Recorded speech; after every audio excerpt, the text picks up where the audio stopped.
It's really, really important at this time where we have so many demands on our attention and our time as well, that we set up our day in this really centered, considered and spacious way, so that we can rise up to life and that we can run our diaries and not let our diaries run us.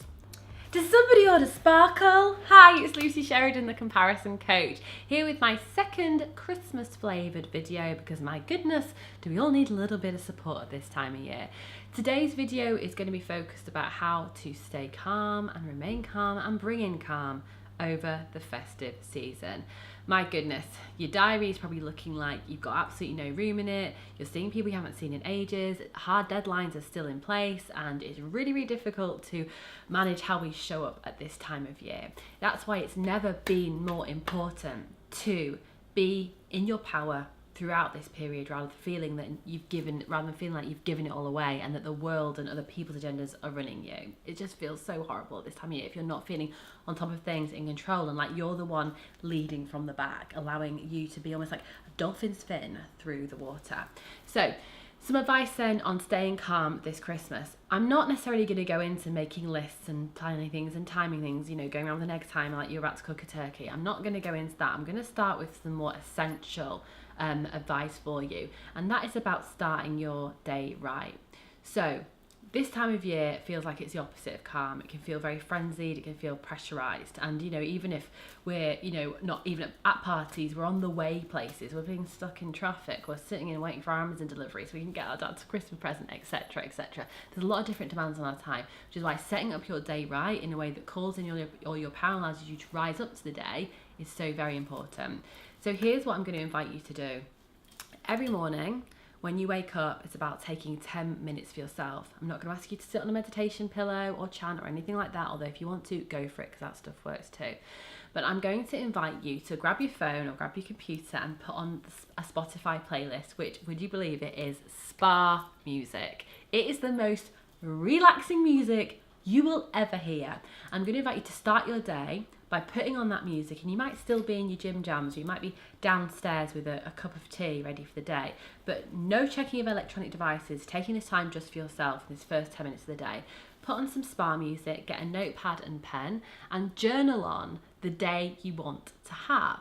So not being like, I hope this happens, I hope that happens, I really would love to see this happen. It's doing it as though it's already happened. So for example, I'm so grateful today that all my work went so smoothly and I was out at 4 p.m. so I could go to the click and collect at John Lewis and get the presents I needed to. I'm so grateful that all my clients went on holiday and I just got to kind of catch up on admin today, and it was a really gentle day.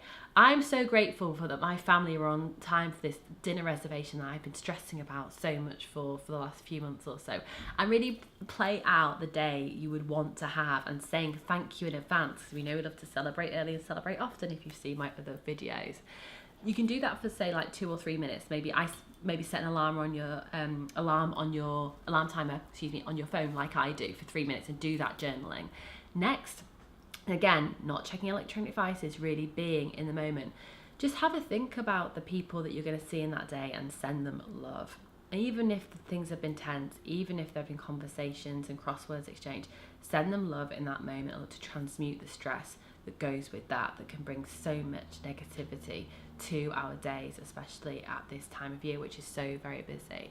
And from there as well, just then start your morning routine. So, you're looking at 5 to 10 minutes, and you might also want to pull a few oracle cards, which I tend to do. It's one of my favourite decks, Wisdom of the Hidden Realms by Colette Baron-Reid. And once I've finished my journaling, I will shuffle these cards and just pull a couple of them, and I'll say to the deck, just give me a little bit of guidance for today. What's the most important thing I need to remember as I go through this day myself? And once that's been completed, fold up your book, put it away, and then as you were, start that day as you would have done anyway, get into your morning routine and get on with taking each hour as it comes as well. It's really, really important at this time where we have so many demands on our attention and our time as well, that we set up our day in this really centered, considered and spacious way, so that we can rise up to life and that we can run our diaries and not let our diaries run us. So meet me in the comments. Do you have a morning routine and this is just going to be another day at the office for you? Or is this something you've wanted to do for a little while and you're thinking that now's the time to really put it to test. Perhaps it's time to roll out that yoga mat that's been kind of gathering dust in the corner as well. Do a little bit of light movement.